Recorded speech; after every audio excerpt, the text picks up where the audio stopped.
আমরা যে WB, SSC, group C এবং গ্রুপ ডি পরীক্ষার জন্য 1000 প্লাস স্ট্যাটিক জিকের একটা সিরিজ চালু করেছিলাম। আজকে তার ৪ নম্বর ক্লাস। আমি কিন্তু অলরেডি তোমাদের ৩ টে ক্লাস দিয়ে দিয়েছি। তোমরা সেই ৩ টে ক্লাসের লিঙ্ক ডেসক্রিপশনে পেয়ে যাবে, সেখান থেকে দেখে আসো। তাছাড়া আমি ডাব্লিউবি, এসএসসি, গ্রুপ সি এবং গ্রুপ ডি কে টার্গেট করে তোমাদের জিকের যে সমস্ত সাবজেক্টগুলো রয়েছে, সেই সাবজেক্টের গুরুত্বপূর্ণ টপিক, অর্থাৎ যেই টপিক থেকে বেশি প্রশ্ন আসে পরীক্ষায়, সেই সমস্ত টপিকগুলো কিন্তু আলাদাভাবে তোমাদের এমসিকিউ প্রশ্নের মাধ্যমে পুরো রিভিশন করিয়ে দিয়েছি। তোমরা কিন্তু সেই ক্লাসগুলো দেখে আসো। তেমন কিন্তু ক্লাস কোনো ইউটিউবে সার্চ করলে তোমরা কিন্তু পাবে না। বাংলার ক্ষেত্রে তোমরা কিন্তু পাবেই না। অবশ্যই দেখে আসো, তার লিঙ্ক ডেসক্রিপশনে পেয়ে যাবে। সমস্তটাই কিন্তু কভার করে দিয়েছি আমি প্রত্যেকটা ক্লাসের মাধ্যমে। আর তোমাদের স্ট্র্যাটেজিকে আমি ৩ টে ক্লাস দিয়েছি। সেই ৩ টে ক্লাসে আমি ২০টা করে ৬০ খানা প্রশ্ন রেখেছি। তবে সেই ৬০ খানা প্রশ্নের সাথে যে আমি এক্সট্রা তথ্যগুলো দিয়েছি, সেগুলো যদি মিলিয়ে নিই, তাহলে কিন্তু মোটামুটি তোমরা ৩ টে ক্লাস থেকে ৩০০ ৩৫০ কিন্তু তোমরা প্রশ্ন উত্তর পেয়েই যাবে। পরিষ্কার? তোমরা ক্লাসগুলো না দেখলে বুঝতে পারবে না যে ক্লাসগুলো কতটা ইম্পর্টেন্ট, কতটা ভালো। পরিষ্কার? তোমরা কিন্তু অবশ্যই দেখে এসো, তার লিঙ্ক ডেসক্রিপশনে পেয়ে যাবে এবং ক্লাসগুলো তো অবশ্যই তোমাদের বন্ধুদের মাধ্যমে শেয়ার করো, যারা প্রিপারেশন নিচ্ছে।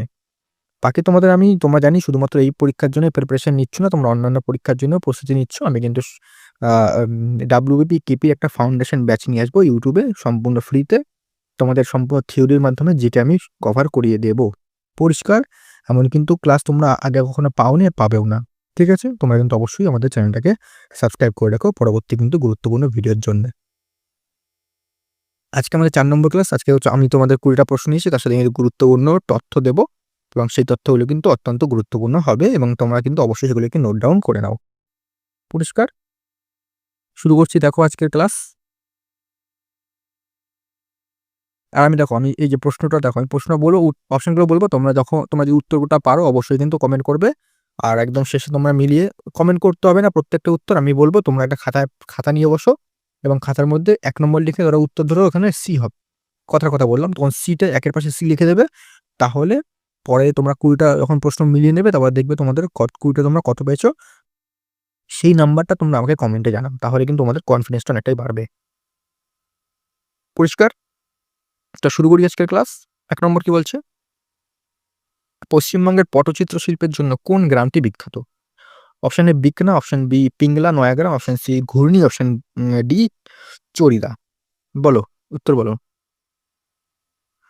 উত্তর কি হবে এটার? উত্তর হবে কিন্তু অপশন নাম্বার বি, পিংলা। পরিষ্কার? তোমরা একটু ভিডিওটা পজ করে করো, নাহলে আমি বেশি সময় দিলে কিন্তু ভিডিওটা বেশি লং হবে। তাহলে তোমাদের একটুখানি বেশি লং হলে বুঝতেই পারছো, তোমাদের টাইম বেশি যাবে। সেক্ষেত্রে তোমরা যখন আমি প্রশ্নটা যখনই তোমরা স্ক্রিন দেবো, তখনই পজ করে দেবে। নিজেরা পড়ে উত্তরটা লিখবে, তারপর আমি তো বলেই দেবো। দেখো আমরা এবার দেখিনি, দেখো কত তথ্য নিয়ে এসেছি। দেখো একটা প্রশ্নের মধ্যে কত তথ্য। এটি পশ্চিম মেদিনীপুর জেলায় অবস্থিত। পটচিত্র হলো একটি প্রাচীন লোকশিল্প, যেখানে কাপড়ের ওপর প্রাকৃতিক রং দিয়ে ছবি আঁকা হয়। শিল্পীরা ছবি দেখানোর সাথে সাথে গান গেয়ে শোনান এবং যাকে পটের গান বলা হয় গুরুত্বপূর্ণ। পটচিত্র কিন্তু একটা জিআই ট্যাগ প্রাপ্ত পণ্য। ঠিক আছে? এটা কিন্তু করবে। একটা প্রশ্ন, ৪ টে তথ্য, মোটামুটি একটা প্রশ্নের মধ্যে আমরা ৫ টা জিনিস জেনে নিলাম। পরিষ্কার? দেখো পুরো আলোচনাটা কিন্তু এভাবে হবে। ২ নম্বর, পশ্চিমবঙ্গের বালুচরী শাড়ি মূলত কোন জেলায় উৎপাদিত হয়? Option A Nadia, option B Bankura, option C Murshidabad, option D Malda. প্রত্যেক জায়গায় কিন্তু প্রশ্ন আছে। স্ট্যাটিক জিকে কোন কাপ, তারপরে বই লেখক, খেলার বিভিন্ন স্ট্যাটিক জিকে সমস্ত জায়গায় কিন্তু করা রয়েছে। প্রথমে দুটো ৩টে পশ্চিমবঙ্গের প্রশ্ন, তারপরে কিন্তু সমস্ত কিন্তু রয়েছে। যে বলছে বালুচরী শাড়ি, বলো উত্তর বলো। উত্তর কি হবে? এটা উত্তর হবে কিন্তু বাঁকুড়া, বালুচরী শাড়ি। তারপরে দেখো বাঁকুড়া জেলার বিষ্ণুপুর হলো বালুচরী শাড়ির জন্য প্রধান কেন্দ্র এবং এই শাড়ি আঁচলে রামায়ণ ও মহাভারতের বিভিন্ন দৃশ্য সুতোর কাজে ফুটিয়ে তোলা হয়। এটি মূলত রেশম ও সিল্কের ওপর কাজ করা হয়। তারপরে লাস্ট, মুর্শিদাবাদের বালুচর নামক স্থানে এই শিল্পের উৎপত্তি হয়েছিল বলে এর নাম বালুচরী। ঠিক আছে? তো এইগুলো কিন্তু একটু ভালো করে করো। তারপরে দেখো ৩ নম্বর কি বলছে? আলকাপ কোন অঞ্চলের একটি বিশেষ লোকনাট্য বা সংস্কৃতি? Option A Birbhum Murshidabad, option B Purulia, option C Coochbehar, option D Dakshin ২৪ Pargana. Alkap কোথাকার বলো? উত্তর বলো তোমরা। এটার উত্তর কি হবে? এটার উত্তর কিন্তু অপশন নাম্বার এ, বীরভূম ও মুর্শিদাবাদ। পরিষ্কার? দেখো এটি একটি মিশ্র লোকসংস্কৃতি, যাতে নাচ, গান ও অভিনয়ের মিশ্রণ থাকে। সাধারণত শিবের গাজন উৎসবের সময় এই গান নাটকে পরিবেশিত হয়। এতে হাস্যকর ও সামাজিক ব্যঙ্গাত্মক কাহিনী তুলে ধরা হয়। ১ সেকেন্ড, হ্যাঁ, এবার হুম। ঝাড়খণ্ডের কিছু অঞ্চলে এই লোকসঙ্গীত দেখা যায়, লোকসংস্কৃতি এবং আলাদা দলের প্রধানকে কি বলা হয়? সরকার বলা হয়। দেখো এই যে এইখানে এত দিচ্ছি, এখানে ধরো অতটা এখানে তো জেনে রাখা তোমাদের অবশ্যই জরুরি। একটু ঘুরিয়ে ফিরিয়ে দিতে পারে বা অন্যান্য পরীক্ষায় যখন তোমরা বসবে তখন কিন্তু এখান থেকে প্রশ্ন দিলে তোমরা যাতে পারো সেক্ষেত্রে কিন্তু এগুলো দেওয়া হয়েছে। ঠিক আছে? আলোকবর্ষ বলছে দেখো ৪ নম্বর আলোকবর্ষ বা লাইট ইয়ার কিসের একক? বলো। অপশন এ সময়, অপশন বি দূরত্ব, অপশন সি আলোর তীব্রতা, অপশন ডি ভর। বলো এটা কিসের উত্তর হবে? মানে কিসের একক আলোকবর্ষ বলো? এটার উত্তর হবে কিন্তু অপশন নাম্বার বি দূরত্ব। লাইটের হচ্ছে দূরত্ব ডিসট্যান্সের একক। এবার লাইন এর সম্পর্কে আমরা দেখে নিই। দেখো একটু উঠিয়ে নিই উপরে। ঠিক আছে। দেখো ১ বছরের আলোর শূন্যস্থান যতটা দূর অতিক্রম করে তাকে কিন্তু আলোকবর্ষ বলা হয়। এটি মহাজাগতিক দূরত্ব বা গ্রহ বা নক্ষত্রের যে দূরত্ব সেটা মাপার জন্য ব্যবহার করা হয়। ১ আলোকবর্ষ ইকুয়াল টু কত? 9.46 ইন্টু 10⁻12 কিলোমিটার হবে কিন্তু এখানে 12 হবে। 15 আর 12 হবে। দূরত্বের বৃহত্তম একক কি? এটা হচ্ছে পারসেক। আর ১ পারসেক কত হবে? ১ পারসেক হচ্ছে 3.26 আলোকবর্ষ। প্রতিটা কিন্তু পয়েন্ট গুরুত্বপূর্ণ এখানে। ঠিক আছে? আর এটা কিন্তু 9.46 ইন্টু 10⁻12 হবে। এটা একটু কারেকশন করে নেবে। পৃথিবীর বৃহত্তম বদ্বীপ কোনটি বলো? বর্তমান ডেল্টাটাকে দেখেছো যে এরকম টাইপের দ্বীপটা হয়, বয়ের মতো দেখতে, এটা কিন্তু একটা বদ্বীপ বলা হয়। বলো বৃহত্তম বদ্বীপ কোনটা? অপশন দেখো নীল নদের বদ্বীপ, আমাজন বদ্বীপ, গঙ্গা ব্রহ্মপুত্র বদ্বীপ, মিসিসিপি বদ্বীপ। বলো উত্তর কি হবে? উত্তর এটার কি? এটার উত্তর হবে কিন্তু option number C Ganga Brahmaputra বদ্বীপ। দেখে নিই আমরা তথ্যগুলো। দেখো এটি সুন্দরবন বদ্বীপ নামে পরিচিত যা ভারত ও বাংলাদেশ জুড়ে রয়েছে। এটি পৃথিবীর বৃহত্তম এবং সর্ব বদ্বীপ। গুরুত্বপূর্ণ এই বদ্বীপের আকৃতি ধনুকাকৃতি, মানে হচ্ছে ধনুক যেমন আকৃতি হয় তেমন। আর ইউনেস্কো সুন্দরবনকে ওয়ার্ল্ড হেরিটেজ সাইট হিসেবে ঘোষণা করেছে কত সালে? সেটা তোমরা কমেন্টে বলো। এই অঞ্চল এই অঞ্চলে কি ম্যানগ্রোভ অরণ্য দেখা যায়। না সবচেয়ে কিন্তু ম্যানগ্রোভ অরণ্য বেশি এখানেই রয়েছে, এটাও কিন্তু মনে রাখবে। পরবর্তী প্রশ্ন কি বলছে? বিশুদ্ধ জলের পিএইচ মান কত? Option A ৫, option B ৬, option C ৭, option D ৮। PH মান কত বিশুদ্ধ জলের বলো? উত্তর হবে কিন্তু অপশন নাম্বার সি ৭। দেখো পিএইচ স্কেলের মান 0 থেকে ১৪ পর্যন্ত হয়। ৭ এর নিচে থাকলে সেটা হচ্ছে আম্লিক বা অ্যাসিডিক এবং ৭ এর উপরে যদি থাকে সেটা হচ্ছে ক্ষারীয় বা অ্যালকালাইন। ঠিক আছে? বিশুদ্ধ জলের ঠিকই একটা হচ্ছে প্রশম বা নিউট্রাল পদার্থ, নিউট্রাল। ঠিক আছে? মানে একদম মিডলে থাকে, নিউট্রাল। মানুষের রক্তের পিএইচ মান কত? সেটা হচ্ছে তোমার 7.4, মানে সামান্য ক্ষারীয়। আর লেবুর রসের পিএইচ মান কত? এটা হচ্ছে ২ থেকে ৩ এর মধ্যে থাকে লেবুর রসের পিএইচ মান। ঠিক আছে? মানে আম্লিক। ৭ এর নিচে আম্লিক, ৭ এর উপরে ধরো এই যে এখানে ধরো মিডল। এখানে নিচে হচ্ছে আম্লিক, এখানে হচ্ছে ক্ষারীয়। বিশুদ্ধ জল এখানে থাকে, লেবুর রস এখানে, রক্ত হচ্ছে এখানে, মানে হালকা ক্ষারীয় 7.4। তারপর দেখো কোন হরমোনকে জরুরিকালীন হরমোন বা সংকটকালীন হরমোন বলা হয়? Option A insulin, option B thyroxine, option C adrenaline, option D oestrogen. উত্তর কি হবে বলো? উত্তর হবে এখানে কিন্তু অ্যাড্রিনালিন। ওকে। দেখো এটি অ্যাড্রিনাল গ্রন্থি থেকে নিঃসৃত হয়। গুরুত্বপূর্ণ রাগ, ভয়, উত্তেজনার এই হরমোনকে শরীরের পরিস্থিতির মোকাবিলা করতে সাহায্য করে। একে ফাইট অর ফ্লাইট হরমোনও বলা হয়। ঠিক আছে? ইনসুলিন রক্তের শর্করা মাত্রা নিয়ন্ত্রণ করে এবং থাইরক্সিন হরমোনের অভাবে গলগণ্ড গয়টার রোগ হয়। তোমরা বলতে পারো স্ট্র্যাটেজির মধ্যে এটা কি, এই প্রশ্ন কেমন কি প্রশ্ন? দেখো স্ট্র্যাটেজির মধ্যেও কিন্তু এই ধরনের প্রশ্ন পড়ে, তাই জন্য কিন্তু করাচ্ছি। তোমাদের এই প্রশ্ন দেখো স্ট্র্যাটেজির মধ্যে তোমরা যদি এই প্রশ্ন করো, এই প্রশ্ন করলে কি তোমাদের কি কোনো ক্ষতি হবে? নিশ্চয়ই হবে না। তোমরা অনেকেই জানতে পারবে। এই প্রশ্নগুলো পরীক্ষায় দেয়। সেক্ষেত্রে সবকিছুই করা জরুরি। পরবর্তী প্রশ্ন দেখো ভারতের অর্থনীতিতে ব্লু রেভলিউশন বা নীল বিপ্লব কিসের সাথে যুক্ত? অপশন এ দুধ, অপশন বি সার, অপশন সি মৎস্য উৎপাদন, অপশন ডি তৈলবীজ। আগের ক্লাসগুলো যারা করেছে তারা কিন্তু অনায়াসে উত্তর দিতে পারবে। আমি কিন্তু এগুলো আলোচনা করেছি। উত্তর কি হবে? বলছে ব্লু রেভলিউশন। ব্লু রেভলিউশন হচ্ছে মৎস্য চাষ। ঠিক আছে? দুধ কি হবে বলো? তোমরা দুধ এটা কি হবে কমেন্টে বলো। আমি কিন্তু আগে এগুলো কিন্তু কভার করিয়েছি। তোমরা যদি না জানো অবশ্যই কিন্তু আগের ক্লাসগুলো করে নাও। ঠিক আছে? দেখো এখানে আমি অবশ্য বলেই দিয়েছি, তোমরা তাও কমেন্ট করতে পারো। মাছের উৎপাদনে কিন্তু তোমাদের বৃদ্ধির হারে নীল বিপ্লব করা হয়েছিল এবং দুধের উৎপাদনের বৃদ্ধিকে যে শ্বেত বিপ্লব অর্থাৎ হোয়াইট রেভলিউশন বলে। সারের যে বিপ্লব সেটাকে ধূসর বা গ্রে রেভলিউশন বলে। তৈলবীজের যেটাকে সেটা হচ্ছে বলে ইয়েলো রেভলিউশন। আর ভারতে যে বলে নীল বিপ্লবের জনককে? তাহলে হচ্ছে হীরালাল চৌধুরীকে নীল বিপ্লবের জনক বলা হয়। ঠিক আছে? সবুজ বিপ্লবের জনক বলা হয় ভারতে কাকে বলা হয় সেটা তোমরা কমেন্টের মাধ্যমে জানাবে। পরবর্তী প্রশ্ন দেখি ৯ নম্বর।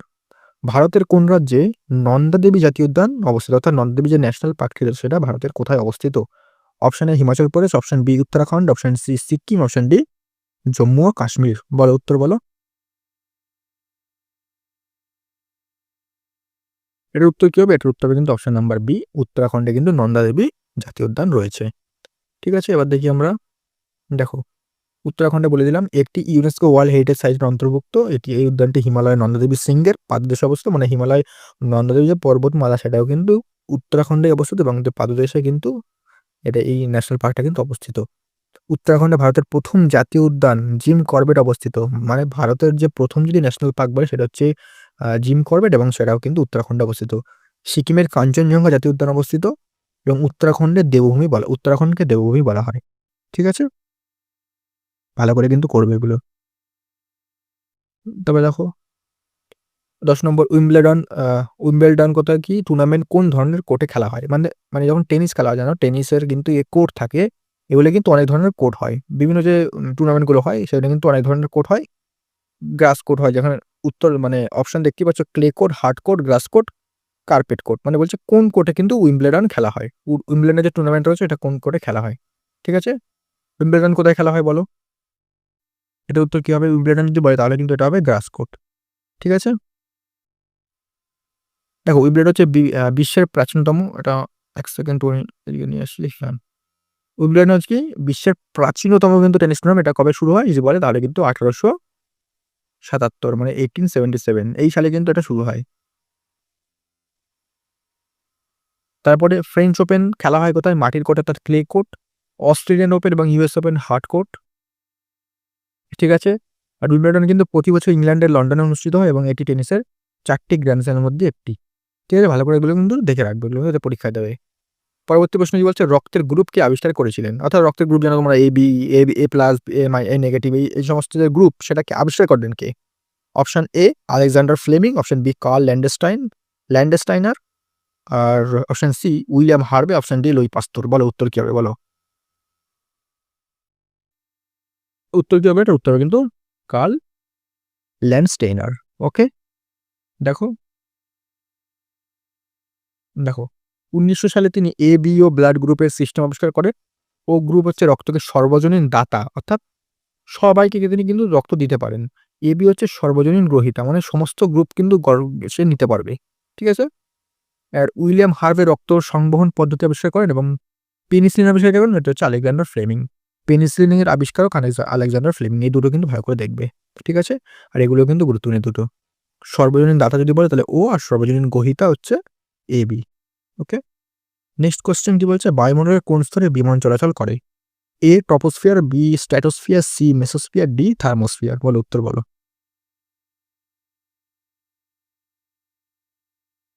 উত্তর কি হবে? এখানে উত্তর হবে কিন্তু স্ট্র্যাটোস্ফিয়ার। ওকে, দেখো স্ট্র্যাটোস্ফিয়ার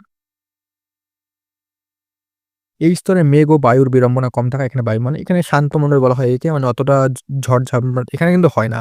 যদি বলে বায়ুমণ্ডলের যে সর্বনিম্ন স্তর যে ট্রোপোস্ফিয়ার, এখানে কিন্তু যে বায়ুমণ্ডলের যে সমস্ত ঘটনাগুলো ঘটে, যেমন ঝড়, তারপরে বৃষ্টি, ঝড় জঙ্গলা বৃষ্টি, এই সমস্ত আবহাওয়ার পরিবর্তন, এইগুলো কিন্তু তোমাদের ট্রোপোস্ফিয়ারে ঘটে। এগুলো কিন্তু আমি আগে আলোচনা করেছি, তোমরা কিন্তু আগের ক্লাসগুলো আমি বলবো অবশ্যই দেখো।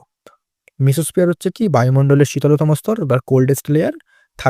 থার্মোস্ফিয়ার বা আয়নোস্ফিয়ার, মানে দুটো স্তরের নামই একই, মানে থার্মোস্ফিয়ার ও বায়োনোস্ফিয়ার। এখানে কিন্তু রেডিও তরঙ্গ রিফ্লেক্ট করে, প্রতিফলিত হয় রেডিও তরঙ্গ। আর ওজোন স্তরে কিন্তু স্ট্র্যাটোস্ফিয়ারে অবস্থিত। এটা মনে রাখবে। তো একটু আগে তোমাদের বললাম, আগের ক্লাসে বলেছি তোমাদের ওজোন স্তর স্ট্র্যাটোস্ফিয়ারে অবস্থিত এবং ওজোন ডে কবে পালিত হয় সেটা তোমরা কমেন্টে বলো, আগে কিন্তু ক্লাসে এগুলো করিয়েছি। ওকে, পরবর্তী প্রশ্ন বলছে থমাস কাপ কোন খেলার সাথে যুক্ত? Option A badminton, option B hockey, option C volleyball, option D polo. যারা আগের ক্লাসটা করেছো তারা কিন্তু অবশ্যই এই প্রশ্নের উত্তর দিতে পারবে অনায়াসে। বলো থমাস কাপ যদি বলে তাহলে কিন্তু এটা হবে ব্যাডমিন্টন। ওকে, দেখি আমরা তথ্য দেখি নিই। দেখো, এটি পুরুষদের আন্তর্জাতিক ব্যাডমিন্টন চ্যাম্পিয়নশিপ। 2022 সালে ভারতের প্রথমবার থমাস কাপ জয় করেছিল কে? মানে প্রথমবার কিন্তু ভারত থমাস কাপ জয় করেছিল 2022 সালে। মহিলাদের ব্যাডমিন্টন কাপের নাম কি? এটা হচ্ছে Uber cup. Aga Khan cup এবং সুলতান আজলান শাহ কাপ কিসের সাথে যুক্ত? এটা হচ্ছে হকির সাথে যুক্ত। এটা কিন্তু প্রথম ক্লাসেই বলেছিলাম। রাইডার কাপ হচ্ছে গল্ফের সাথে যুক্ত। এগুলো কিন্তু ভালো করে করো। ওকে? তবে দেখো কোন ভিটামিন জলে দ্রবণীয়? Option A vitamin A, option B vitamin D, option C vitamin C, option D vitamin K. বলো। তো ভিটামিন হচ্ছে এক ধরনের ভিটামিন হচ্ছে তোমাদের ফ্যাটে দ্রবণীয়, এক ধরনের ভিটামিন তোমাদের আ জলে দ্রবণীয়। বলছে এখানে জলে দ্রবণীয় কোনটা? এটার উত্তর হবে কিন্তু option number C. Option number C vitamin C. ঠিক আছে? দেখো ভিটামিন বি এবং ভিটামিন সি কিন্তু আমাদের জলে দ্রবণীয়, বাকিগুলো কিন্তু তোমাদের ফ্যাটে দ্রবণীয়, যেমন এ, ডি, ই, কে। আর ভিটামিন সি এর রাসায়নিক নাম হচ্ছে অ্যাসকর্বিক অ্যাসিড। ভিটামিন কে রক্ত তঞ্চন বা ব্লাড ক্লটিং সাহায্য করে। মানে যখন ধরো হাতে কোথাও ধরো কেটে গেল, এবার এখানে যখন রক্ত জমার যে বাধা, সেই রক্ত জমা বাধাতে কিন্তু তোমাদের ভিটামিন কে সাহায্য করে। ঠিক আছে? তারপরে ভিটামিন ই এ হচ্ছে অ্যান্টি স্টেরিলিটি ভিটামিন বলা হয়। ঠিক আছে? এগুলো কিন্তু ভালো করে দেখবে। পরবর্তী প্রশ্ন, ভারতের প্রথম পারমাণবিক বিদ্যুৎ কেন্দ্রটি কোনটি? Option A Narora, option B Tarapur, option C Kaiga, option B D Kudankulam. বলো। ভারতের প্রথম পারমাণবিক বিদ্যুৎ কেন্দ্র, এটা উত্তর কি হবে? তারাপুর। ঠিক আছে? এবার দেখে নিই আমরা গুরুত্বপূর্ণ ফ্যাক্টস। এটি মহারাষ্ট্রে অবস্থিত এবং এটি 1969 সালে শুরু হয়। তামিলনাড়ুর কুদানকুলাম হলো ভারতের বৃহত্তম পারমাণবিক কেন্দ্র। আর তামিলনাড়ুর আরেকটা আছে কুদানকুলাম, আর একটা কালপাক্কাম, এটাও কিন্তু আমরা লিখে নিতে পারো। এই আর কুদানকুলাম কিন্তু সবচেয়ে বড় ভারতের। আর নারোরা তোমাদের কোথায়? নারোরা হচ্ছে উত্তরপ্রদেশে। রাজস্থানের নাম কি হচ্ছে? রাওয়াত ভাটা, এটা ভাটা হবে। ঠিক আছে? আর ভারতের পারমাণবিক কর্মসূচির জনক বলা হয় কাকে? হোমি জাহাঙ্গীর ভাবাকে। এটাও কিন্তু গুরুত্বপূর্ণ। ঠিক আছে? এগুলো কিন্তু তোমরা খাতায় লিখে নাও, খুব গুরুত্বপূর্ণ এগুলো। নেক্সট কোয়েশ্চেন কি বলছে? ভারতের কোন রাজ্যকে মশলার বাগান বলা হয়?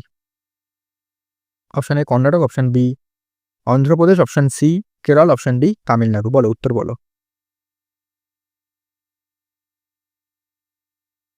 এটার উত্তর হবে কি? এর উত্তর হবে কিন্তু option number C Kerala.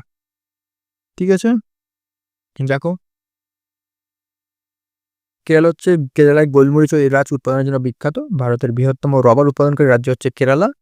Kerala সাক্ষরতার হার ভারতের মধ্যে সব থেকে বেশি। সাইলেন্ট ভ্যালি জাতীয় উদ্যান কেরালায় অবস্থিত এবং কেরালার উপকূলকে মালাবার উপকূল বলা হয়। এটাও কিন্তু গুরুত্বপূর্ণ। তাই ভারত বা কেরালায় কিন্তু সবচেয়ে বেশি নারকেল উৎপাদিত হয়। এগুলো কিন্তু মনে রাখবে। এখান থেকে কিন্তু প্রত্যেকটা প্রশ্ন কিন্তু পরীক্ষায় আসার মতন প্রশ্ন।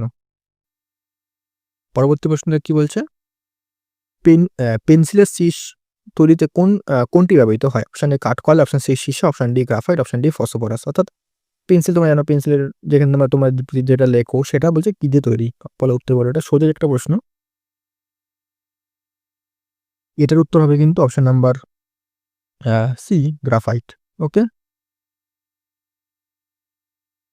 দেখো গ্রাফাইট হচ্ছে কার্বনের একটি গ্রুপভেদ বা যা বিদ্যুৎ সুপরিবাহী, মানে বিদ্যুৎ সুপরিবাহী বুঝতেই পারছো তোমরা। এটি নরম এবং পিচ্ছিল হওয়ার কারণে কাগজের দাগ কাটে। হীরা হলো কার্বনের কঠিনতম রূপভেদ। দেশলাই কাঠির মাথায় লাল ফসফরাস ব্যবহার করা হয়। সীসা একটি বিষাক্ত ধাতু। ঠিক আছে? এবার একটু ওই ফ্যাক্টগুলো একটু দেখে রাখবে। পরিষ্কার? তারপরে দেখি 18 নম্বর, ওস্তাদ বিসমিল্লাহ খান কোন বাদ্যযন্ত্রের সাথে যুক্ত? Option A shehnai, option B বাঁশি, option C sitar, option D sarod. বলো। ওস্তাদ বিসমিল্লাহ খান খুবই গুরুত্বপূর্ণ এবং খুবই জনপ্রিয় একজন ব্যক্তি। উত্তর কি হবে? এটা উত্তর হবে কিন্তু তিনি সানাইয়ের সাথে যুক্ত। ঠিক আছে? দেখেন এবার এবার তথ্যগুলো দেখে নিই। তিনি 2001 সালে ভারতের সর্বোচ্চ সম্মান ভারতরত্ন পান। খুব গুরুত্বপূর্ণ এটা।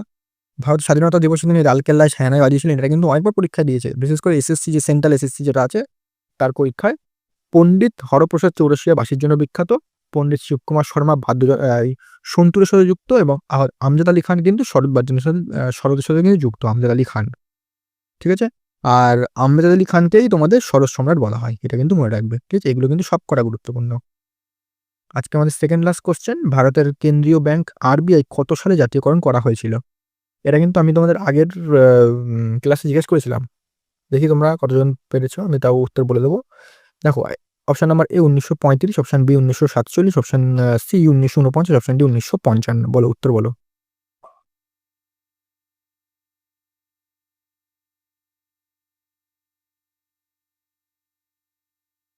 এর উত্তর কি হবে বলো? এর উত্তর হবে কিন্তু অপশন নাম্বার সি 1949। ওকে, দেখো দেখো 1 জানুয়ারি 1949 সালে কিন্তু আরবিআই জাতীয়করণ করা হয়। আর আরে আরে সমস্যা, ঠিক আছে। আরবিআই প্রতিষ্ঠিত হয়েছিল 1 এপ্রিল 1935 সালে। কলকাতায় কিন্তু সদর দপ্তর ছিল। এখন কোথায়? বর্তমানে কিন্তু মুম্বাইতে রয়েছে। আরবিআইয়ের প্রথম গভর্নর হচ্ছে অবজন স্মিথ। আর দুয়ালে ভারতের মানে আরবিআইয়ের প্রথম ভারতীয় যদি গভর্নর বলে তাহলে কিন্তু সেটা হবে সিডি দেশমুখ। ওকে, দেখো আরবিআই যদি প্রথম গভর্নর বলে তাহলে অবজন স্মিথ, আর যদি বলে প্রথম তাহলে হচ্ছে সিডি মানে প্রথম ভারতীয় তাহলে কিন্তু সিডি দেশমুখ। আর সদর দপ্তর এখন হচ্ছে মুম্বাইতে, কলকাতায় কিন্তু ছিল আগে। এবং লাস্ট প্রশ্ন, বডি মাস ইন্ডেক্স অর্থাৎ বিএমআই কিসের পরিমাপক? অপশন এ রক্তের শর্করার মাত্রা, অপশন বি শরীরের উচ্চতা ওজনের অনুপাত, অপশন সি ফুসফুসের ক্ষমতা, অপশন ডি মস্তিষ্কের সক্রিয়তা। এটার উত্তর আমি বলবো না, এটার উত্তর তোমরা কিন্তু অবশ্যই নিচে কমেন্ট করো। ঠিক আছে, কমেন্ট কমেন্ট করে নিচে জানাও এই উত্তরটা। তো এই ছিল তোমাদের আজকের ক্লাস। 4 নম্বর ক্লাসটা কমপ্লিট করে দিলাম। তোমাদের আজকে 4 নম্বর ক্লাস কমপ্লিট হয়ে গেল। ওকে, আর তোমাদের আমি এরপরেও কিন্তু ক্লাসগুলো দিতে থাকবো। তোমাদের সমস্তটা আমি বলছি যখন কভার হবে স্ট্র্যাটেজিক্যালে কভার হবে। দেখো 20টা প্রশ্নের মধ্যে তো এমন না 20টা প্রশ্নের মধ্যে মানে স্ট্র্যাটেজিকে তো ওখানটা ভাস্ট সিলেবাস, স্ট্র্যাটেজিকেতে কিন্তু অনেক কিছু থাকে। তো আমি স্ট্র্যাটেজিকেতে আমি দেখো প্রত্যেকটা ক্লাসে আমি ধরো আগের ক্লাসে কিছু আলোচনা করলাম, এই ক্লাসে কিছু আলোচনা করলাম। তো কিছু কিছু টপিক আমি ঘুরিয়ে ফিরে আলোচনা করব। একটা ক্লাসে সমস্ত টপিক স্ট্র্যাটেজিকে দেওয়া সম্ভব নয়, কারণ 20টাই প্রশ্ন দিতে পারবো। সেক্ষেত্রে কিন্তু আমি আলোচনা করে দেবো, তোমাদের টেনশন নেওয়ার দরকার নেই। আমি যেভাবে করাচ্ছি শুধু প্র্যাকটিস করতে থাকো। তোমাদের বই থাকলে বইটা পড়ো এবং আমাদের এই ক্লাসের মাধ্যমে রিভিশন দিতে থাকো। পরিষ্কার? আর আমি যে তোমাদের টপিক ভিত্তিক ক্লাসগুলো করাচ্ছি, মানে ইতিহাসে যেমন ধরো রাষ্ট্রপতি উপরাষ্ট্রপতি বলছি, তোমাদের পলিটির উপরাষ্ট্রপতি থেকে গুরুত্বপূর্ণ প্রশ্নের মধ্যে সম্পূর্ণটা কভার করে দিয়েছি। তারপরে তোমাদের বিজয়নগর সাম্রাজ্য কভার করে দিয়েছি। বাকি তোমাদের ভারতের পরিচিতি, এই সমস্ত কিন্তু গুরুত্বপূর্ণ টপিকগুলি কভার করিয়েছি। তোমরা কিন্তু তার লিঙ্ক ডেসক্রিপশনে পেয়ে যাবে। আর স্ট্যাটিক জিকেতে কিন্তু স্পেসিফিক আমি কিন্তু কভার করিয়ে দেবো। তোমরা কিন্তু অবশ্যই তার জন্য চ্যানেলটাকে সাবস্ক্রাইব করে রাখো আর তোমাদের বন্ধুদের মাধ্যমে শেয়ার করো। আর ভিডিওটা কেমন লাগলো অবশ্যই কিন্তু কমেন্ট করে জানাও। তো দেখা হচ্ছে পরবর্তী ক্লাসে।